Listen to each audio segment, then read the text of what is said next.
आपके साथ सोनिया चौहान। उत्तराखंड की खबरों में आप सभी का स्वागत है। रुक करते हैं खबरों की ओर। शीतकालीन संसद सत्र के दौरान 141 सांसदों को निलंबित कर दिया गया, जिसको लेकर उत्तराखंड में भी बीजेपी और कांग्रेस के बीच जुबानी जंग तेज है और इसमें 95 लोकसभा और 46 राज्यसभा के सांसद हैं। बता दें कि विपक्ष कांग्रेस के विधायक के निलंबन को अनुसूचित ठहराते हुए आदेश वापस लेने की बात कर रहे हैं। बीजेपी के प्रवक्ता का कहना है कि 3 राज्यों में हर बात कांग्रेस की बौखलाहट देखने को मिल रही है। वहीं कांग्रेस के मथुरा दत्त जोशी ने कहा कि बीजेपी जनता की आवाज को दबाना चाह रही है और कांग्रेस पार्टी ये कतई नहीं होने देगी।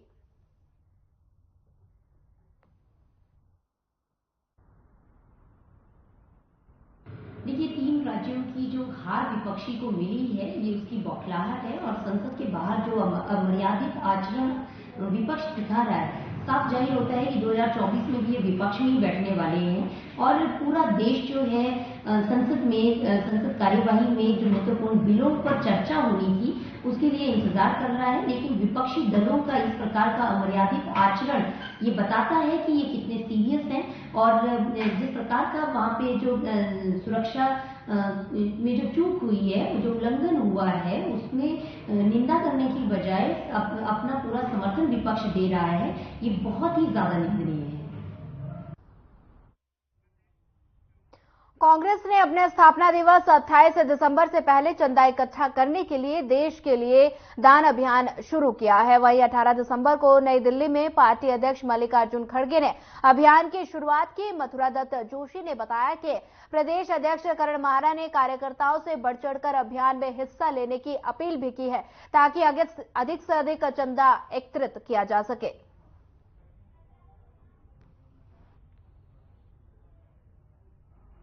ये हमारा जो देश के लिए दान कार्यक्रम है, कांग्रेस के 138वें वर्ष में हमने 138 रुपये से लेकर 1,80,000 रुपये तक का जो भी दान देना चाहे स्वेच्छा से है, वो हमने आमंत्रित किया है और हमारे प्रदेश में भी ये बड़ी तीव्र गति से चल रहा है। अधिकांश लोगों ने ऑनलाइन पेमेंट करनी शुरू कर दी है। बहुतों की रसीद हमारे पास आ चुकी है और ये कार्यक्रम सतत चलने वाला कार्यक्रम है।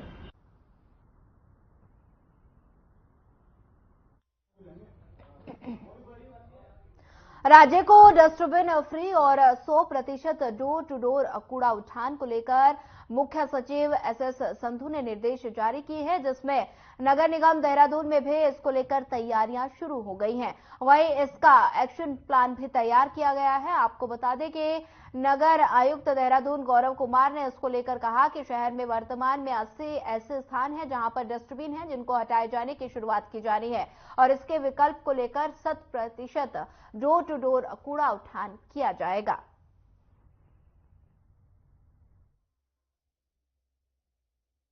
के 2 एस्पेक्ट हैं। पहला है डस्टबिन फ्री करना हमको सिटी को, तो उसके लिए हमको निर्देश प्राप्त हो गए हैं।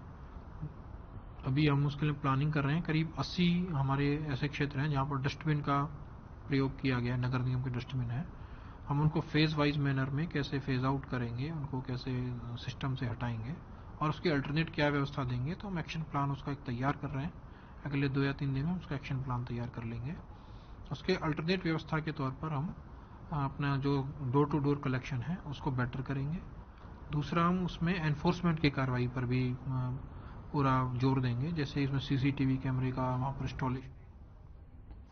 देहरादून जीपीओ के डायरेक्टर पोस्टल सर्विसेज अनुया प्रसाद चमोला के अनुसार गंगाजल के पैकेजिंग का काम पूरी तरह से पोस्ट ऑफिस की टीम कर रही है और ये पूरी तरह से मैनुअल होता है। टीम गंगोत्री से लाकर गंगाजल लेकर आती है, जिसको लेकर उत्तरकाशी में पैकेजिंग की जाती है। गंगाजल की डिमांड सभी राज्यों से लगातार बढ़ रही है। अनुसुया प्रसाद ने बताया कि वर्ष 2016 में ही पोस्ट ऑफिस की ओर से गंगाजल अवेलेबल कराया जा रहा है और दुकानदार गंगाजल लेकर पोस्ट डिपार्टमेंट के इसके सेल करता है। 2018 में पोस्टल डिपार्टमेंट ने खुद गंगाजल की पैकेजिंग शुरू की। फिलहाल केवल 250 ml के पैकेजिंग की जा रही है। गंगाजल के सबसे ज्यादा डिमांड मध्य प्रदेश, बिहार, उड़ीसा, तमिलनाडु, पश्चिम बंगाल, तेलंगाना और उत्तर प्रदेश से आती है।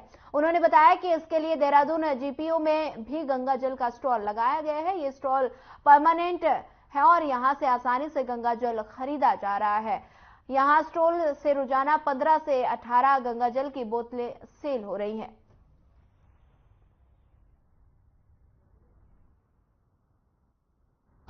देखिए, गंगा जल जो पोस्ट ऑफिस के माध्यम से वितरित होता है वो 2016 में स्टार्ट हुआ था।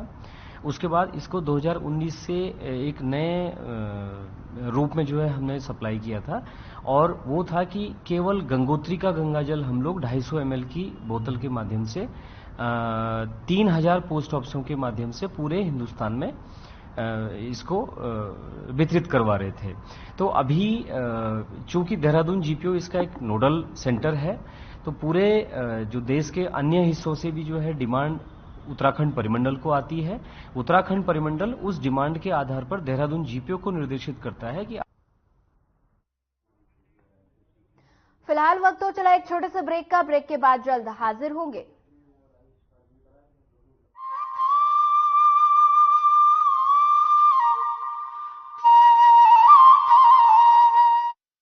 जैसे जैसे उत्तराखंड में नए अवसर बन रहे हैं, वैसे वैसे अनेक साथी गांव लौटने लगे। डबल इंजन सरकार का प्रयास है कि गांव वापसी का ये काम तेजी से हो। प्रधानमंत्री नरेंद्र मोदी के मार्गदर्शन और मुख्यमंत्री पुष्कर सिंह धामी के कुशल नेतृत्व में ग्राम्य विकास की महत्वपूर्ण योजनाएं नए आयाम तय कर रही हैं।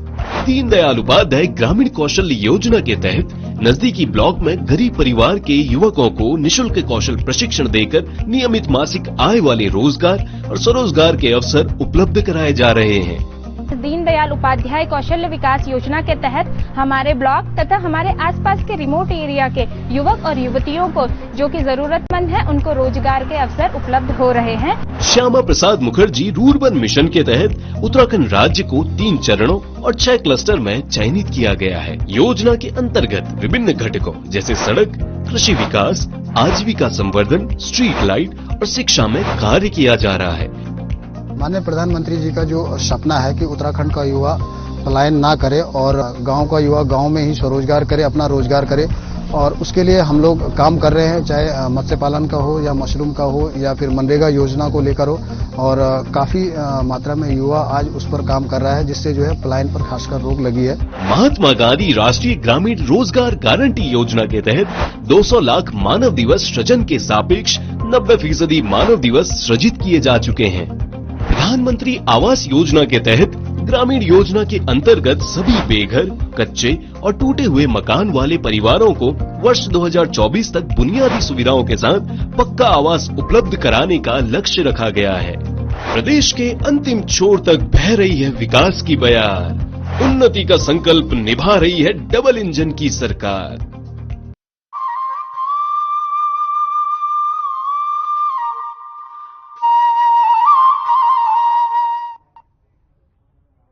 गोला नदी में खनन को निजी हाथों में देने के साथ ही वाहनों के फिटनेस को पूर्व के भांति किए जाने की मांग को लेकर खनन कारोबारी लगातार आंदोलन कर रहे हैं। वहीं बीते दिवस अपनी मांगों को लेकर खनन कारोबारियों और डंपर मालिकों ने एसडीएम कोर्ट में प्रदर्शन किया, जिस पर प्रशासन ने डंपर मालिकों पर बुध पार्क से एसडीएम कोर्ट तक बिना अनुमति रैली निकाले जाने और फिर एसडीएम कोर्ट से परिसर में मुख्यमंत्री के खिलाफ आपत्तिजनक नारेबाजी करने के खिलाफ अपर पुलिस अधीक्षक और सीओ से इस मामले में जांच करने और नियमानुसार विधिक कार्रवाई करने की मांग की है। और एक बार दोबारा खनन कारोबारी विधायक सुमित हृदयेश से मिलने पहुंचे और कहा कि सरकार हमारी आवाज दबाना चाहती है और वे हरगिज इससे पीछे नहीं हटेंगे। उधर विधायक सुमित हृदयेश ने बताया कि सरकार की नीतियां गलत हैं और ये शोषण है और गोला नदी में खनन किसी भी हाल में निजी हाथों में नहीं जाने दिया जाएगा। इधर विधायक से मिलने के बाद खनन कारोबारियों की एसडीएम के साथ बैठक हुई, लेकिन चर्चा विफल हुई। नंदौर की गाड़ी जो है रामपुर रोड पर कैसे पहुंचेगी? देखिए, बिल्कुल अन्याय हो रहा है। मैंने कल भी प्रेस कॉन्फ्रेंस में ये बात बोली थी। गोला नदी आर्थिक जननी है पूरे हल्द्वानी की, और हल्द्वानी आर्थिक केंद्र है पूरे कुमाऊं का। और निजीकरण की तरफ जो ये बढ़ते हुए कदम इस सरकार के हैं, इस सरकार की दुर्दशा को साबित करते कि अपने ही राजस्व की, अधिकृत राजस्व की चोरी कराने को सरकार तैयार है। कांटे हटा दिए गए हैं, अब नपत होगी घन मीटर के हिसाब से। और आज पैट्रिक साहब जो हैं, जिनका बयान आया अखबार में, उन्होंने साफ बोला है कि नहीं, निजी आदमी गौला के अंदर कोई नहीं जाएगा। नदी को चालू कर दिया गया वन निगम द्वारा। 2 गेट हमारे तैयार हो गए हैं, शीश महल वाला और राजपुरा का। शीश महल से आज कुछ गाड़ियां निकली हैं और कल से हम राजपुरा का भी स्टार्ट करने का प्लान कर रहे हैं। कितनी गाड़ी? जो खनन हो रहा है उसकी गाड़ियां निरंतर शीश महल से निकल रही हैं। आज 35 गाड़ियों ने 3 चक्कर लगाए हैं और इसके साथ ही कल हमारा राजपुरा का गेट भी तैयार हो जाएगा, जिसमें अन्य लोगों की निकासी की जाएगी। देखिए, गौला संघर्ष समिति के अपनी कुछ मांगे हैं जो मौजूदा निर्देश आए हैं उनको लेकर। उसमें जो वार्ता हुई है अभी कोई सहमति बन नहीं पाई है और मुख्यतः इनकी मांग जो फिटनेस है गाड़ियों की, उनको लेकर के है। अभी इनसे पुनः वार्ता की जाएगी, अगर देखते हैं कोई संभावना तो हल की तो प्रयास किया जाएगा। हल्द्वानी में कांग्रेस ने नैनीताल जिला सम्मेलन आयोजित किया, जिसमें प्रदेश अध्यक्ष करण माहरा, नेता प्रतिपक्ष यशपाल आर्य समेत कई विधायक मौजूद रहे।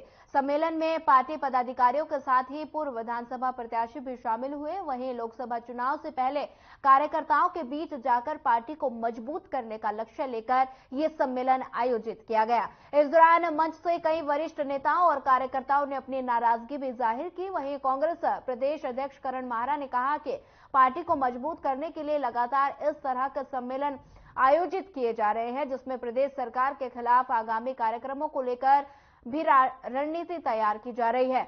वहीं नेता प्रतिपक्ष यशपाल आर्य ने कहा कि पार्टी नेताओं से विचार विमर्श किया जा रहा है। लोकसभा चुनाव को जीतने के लिए पार्टी पूरी तरह से तैयारी में जुट गई है। साथ ही खनन के निजीकरण को लेकर भी जल्द ही एक बड़ा आंदोलन किया जाएगा।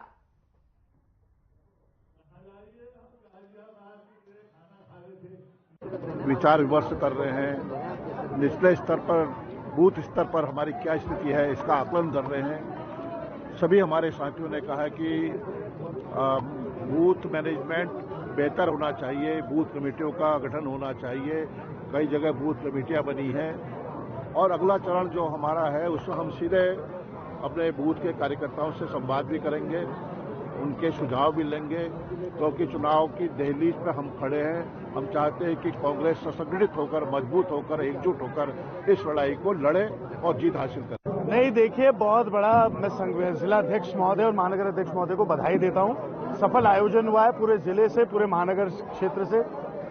नैनीताल जनपद का पूरा अच्छा रिप्रेजेंटेशन यहाँ पे हुआ है। हमारे ब्लॉक अध्यक्षगण से लेके हमारा आम कार्यकर्ता जो है, और एक क्लोज डोर में हुआ है, मीडिया को भी अभी आमंत्रित करा है। तो जो उनके कोई पीड़ा या दर्द भी था, क्योंकि होता है कार्यकर्ताओं की कभी कभी पीड़ा होती है, दर्द होता है, सुझाव होते हैं, तो उन्होंने बड़े सकारात्मक यहाँ पे सुझाव रखे हैं, जिसकी कांग्रेस की मजबूती के लिए लोकसभा चुनाव में कैसे धारदार हम एक तरीके से एक रणनीति के साथ आगे बढ़े, इस विषय पर गंभीर विचार हुआ है। तो मैं बधाई सबको देता हूँ। निश्चित है जिला सम्मेलनों की आवश्यकता महसूस हो रही थी और हम 3 अलग अलग फेजेस पे काम कर रहे हैं इस समय। देवप्रयाग से हमने, जहां से गंगा जी बनती है, वहां से हमने इसका शुरुआत की थी।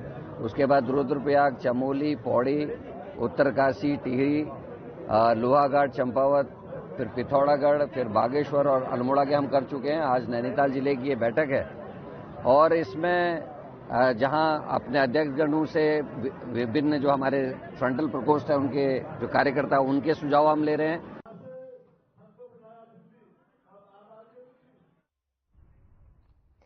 भारत विकसित संकल्प यात्रा के तहत प्रतिदिन गांव-गांव शिविरों का आयोजन किया जा रहा है, जिसके तहत जसपुर में भी कार्यक्रम का आयोजन किया गया, जिसमें अधिकारियों और ग्रामीणों से संवाद किया गया। केंद्र सरकार और प्रदेश की सरकार योजनाओं से ग्रामीण को अवगत कराया गया। वहीं कार्यक्रम की अध्यक्षता ग्राम प्रधान सुषमा सैनी ने की और संचालन शंकर कोहली ने किया। कार्यक्रम में कृषि विभाग, विकास परियोजना अधिकारी, प्रधानमंत्री शहरी आवास योजना, सहकारिता विभागीय अधिकारियों के साथ साथ कार्यक्रम में कृषि विभाग ने खेत खलिहानों में ड्रोन के माध्यम से दवाइयों का स्प्रे कर डेमो दिखाया और साथ ही ड्रोन के विषय में ग्रामीणों से जानकारी भी मुहैया कराई और लेकिन ज्यादातर शिकायतें ग्रामीण क्षेत्रों में गुलदार के आतंक की छाई रही। लेकिन वन विभागीय अधिकारी और कर्मचारी नाराज रहे और जिस पर बीजेपी नेताओं ने वन विभागीय अधिकारियों पर नाराजगी जताई।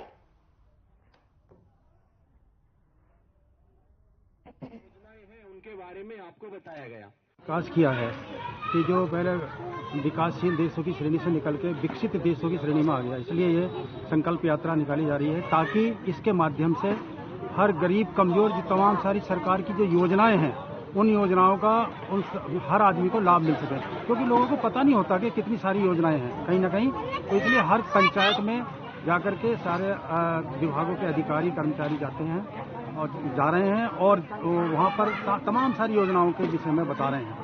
हम ये चाहे वो किसान हो, उससे संबंधित योजनाएं हों, और गरीब हों, SC ST के हों, SC वर्ग के हों, हैंडीकैप हों, ये जितने भी ऑलरेडी जो है सभी कहीं ना कहीं उनको लाभ मिलने वाला सरकारी योजनाओं से। विकसित भारत संकल्प यात्रा कार्यक्रम है और ये पूरे प्रदेश में चल रहा है, पूरे देश में चल रहा है। ये हर पंचायत में चल रहा है। आज हमारी पंचायत का नंबर था और यहाँ पर इस कार्यक्रम का मुख्य उद्देश्य है लोगों को जो राज्य सरकार, केंद्र सरकार द्वारा योजनाएं चलाई जा रही है उनकी जानकारी देना है। इसमें संबंधित विभाग सभी शामिल थे, उनके अधिकारी यहाँ पर आए थे, इस कार्यक्रम से हमें उम्मीद है कि जनता को पूरा लाभ मिलेगा। जो लोग अपनी छोटी मोटी समस्याओं को लेकर परेशान थे उनका निराकरण यहाँ पर मेरे ख्याल से बहुत हद तक हो चुका है। जो जैसे अभी किसान सम्मान निधि की बात थी, वहाँ पर कुछ लोग परेशान हैं कि हमारी क्यों नहीं आ रही किसान सम्मान निधि, किस तरह से है, तो वहाँ पर पूरी जानकारी उनको मिली है। पेंशन से संबंधित पूरी जानकारी मिली है। तो छोटी मोटी समस्याएं लोगों की वो यहाँ पर निराकरण हुआ है समस्याओं का। फिलहाल वक्त तो चला एक छोटे से ब्रेक का। ब्रेक के बाद जल्द हाजिर होंगे।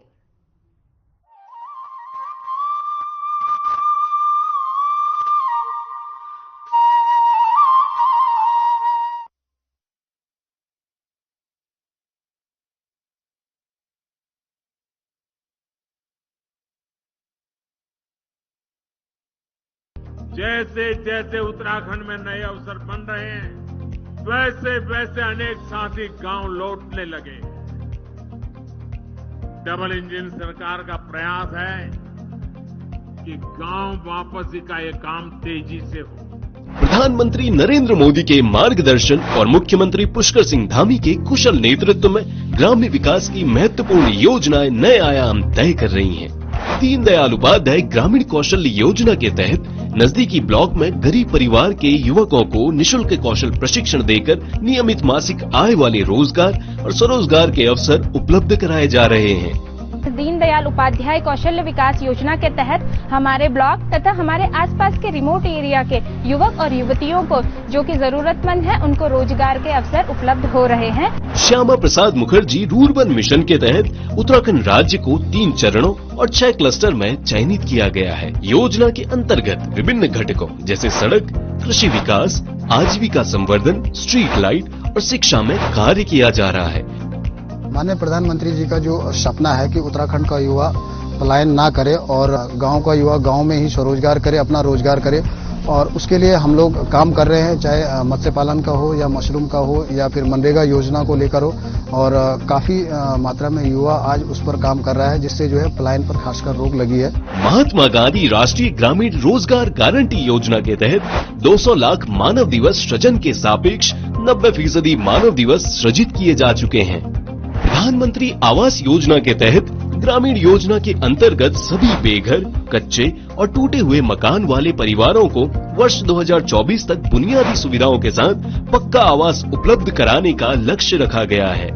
प्रदेश के अंतिम छोर तक बह रही है विकास की बयार। उन्नति का संकल्प निभा रही है डबल इंजन की सरकार।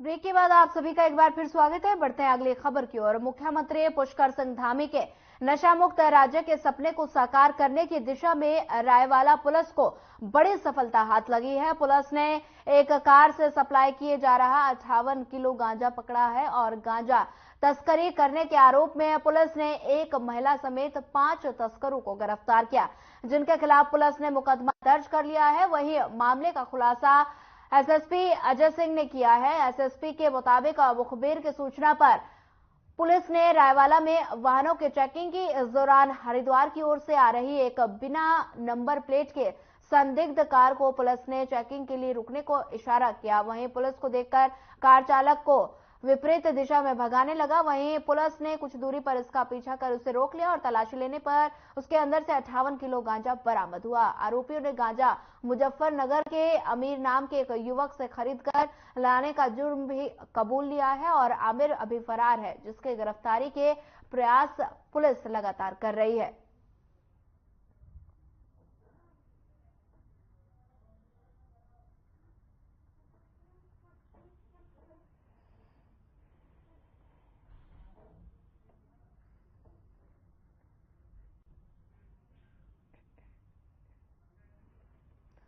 बता दें कि रायवाला की तस्वीरें हैं, जहां पुलिस ने 5 नशा तस्करों को गिरफ्तार किया। बता दें कि नशा तस्करों के खिलाफ पुलिस एक्शन मोड में नजर आ रही है। पुलिस ने करीब 58 किलो गांजा तस्करों से बरामद किया और पुलिस ने एक महिला समेत 5 तस्करों को गिरफ्तार किया। रायवाला की तस्वीरें हैं, जहां पर पुलिस नशा तस्करों के खिलाफ एक्शन मोड में नजर आ रही है और पुलिस ने एक महिला समेत 5 तस्करों को गिरफ्तार किया। वहीं तस्करों से लगभग 58 किलो गांजा बरामद किया गया है। रायवाला की तस्वीरें हैं, जहां पर 5 तस्करों को गिरफ्तार किया गया। काशीपुर में दबंगों के हौसले लगातार बुलंद होते नजर आ रहे हैं और इसी कड़ी में अज्ञात लुटेरों ने हथियार के दम पर मकान मालिक को बंधक बनाकर लूट की घटना को अंजाम दिया और फिर नकदी समेत घर में रखे आभूषणों को लेकर फरार हो गए, जिसका विरोध करने पर लुटेरों ने मकान मालिक के साथ मारपीट कर उसे घायल भी कर दिया। वहीं हनुमान नगर फेज 2 निवासी यशपाल सिंह चौहान ने बताया कि रात्रि 1 बजे के आसपास करीब 12 लुटेरे हथियारों के साथ उनके घर में गए और फिर पूरे परिवार को बंधक बना लिया और घर में लूटपाट करने शुरू कर दिए, जिसका विरोध किए जाने पर लुटेरों ने बंदूक से सिर में वार कर बुरी तरह घायल कर दिया और घर में रखे जेवर और नकदी लेकर फरार हो गए। वहीं जानकारी के मुताबिक पुलिस मामले की जांच शुरू कर दी है।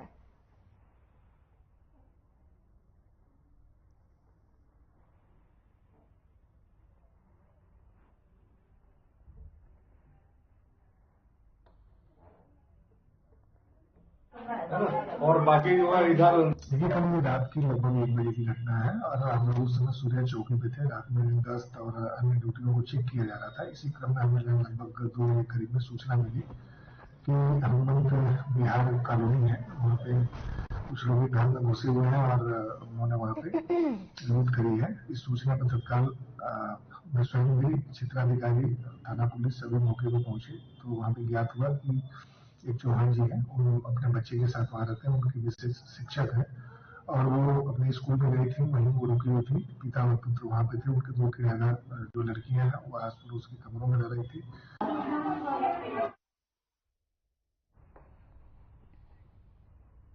फिलहाल इस बुलेटिन में इतना है। ज्यादा खबरों के लिए बने रहिए हमारे साथ। नमस्कार।